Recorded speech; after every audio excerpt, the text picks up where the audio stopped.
भाई साहब पीछे, अरे पीछे पीछे देखिए 20, 5, 6 ध्यान रखें इस बात का।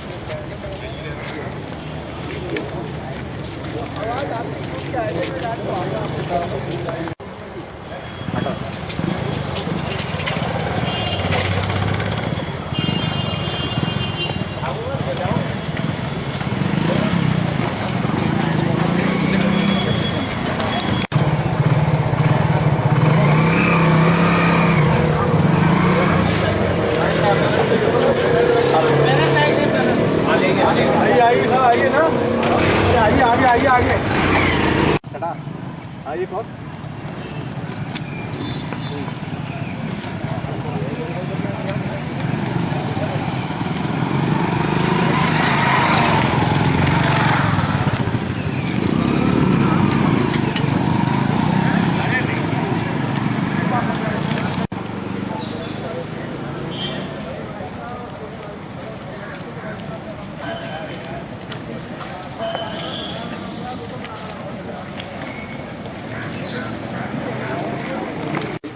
हथौड़ा पड़ा है जो इस मुल्क की बहबूदी चाहता है, इस मुल्क की इज्जती और इस मुल्क की को आगे बढ़ता देखना चाहता है।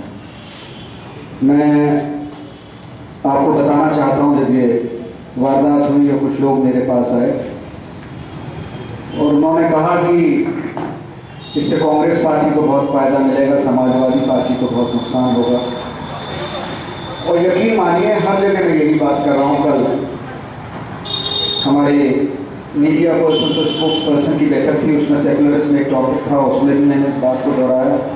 मैंने तुरंत अपने उस साथी से कहा, मैंने कहा कि ये वक्त इसका नहीं है कि किसको सियासी फ़ायदा पहुंचेगा या सियासी नुकसान, ये हमारे हिंदुस्तान की तस्वीर और जो एक जदगी का बहुत बड़ा झटका है। और नेहरू की वो लाइन्स याद आती हैं कि who dies if India lives and who lives if India dies। तो यही है। और मैं उन खासतौर से जो फासिस्ट हैं, वहाँ पे हर्षमंदर भी थे, सईद हामी थे रिसोर्स पर्सन के, और चूंकि पैनलिस्ट में सब माइनॉरिटी के लोग बैठे थे, उसमें 2-3 लोगों ने कहा कि साहब हर्षमंदर ने कहा कि बात तब है कि इस मुल्क में माइनॉरिटी की बात मेजॉरिटी करे और मेजॉरिटी की बात माइनॉरिटी करे।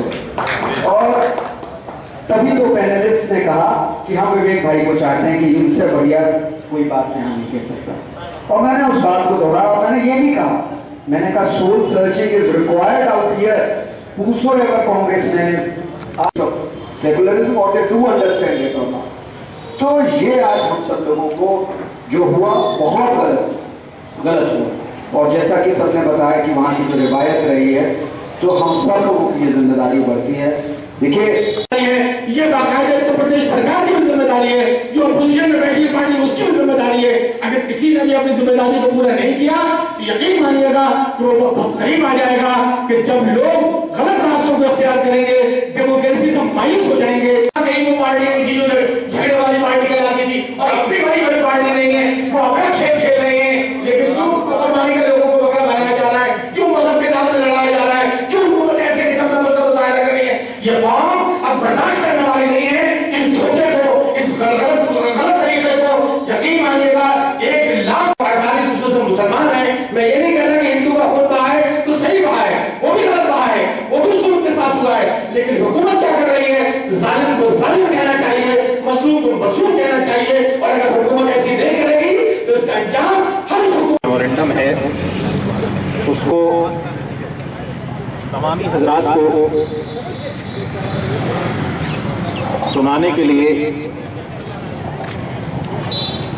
General secretary world wide association SN Sajid Hasan Jani साहब से मैं गुजारिश etc. They urge the Honorable Governor of Uttar Pradesh to direct the government of UP to take strict action against the perpetrators of the right and the law।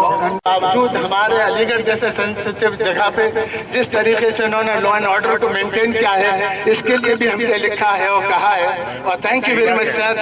और हम लोग आप लोगों के साथ हैं जितना भी है। Thank you.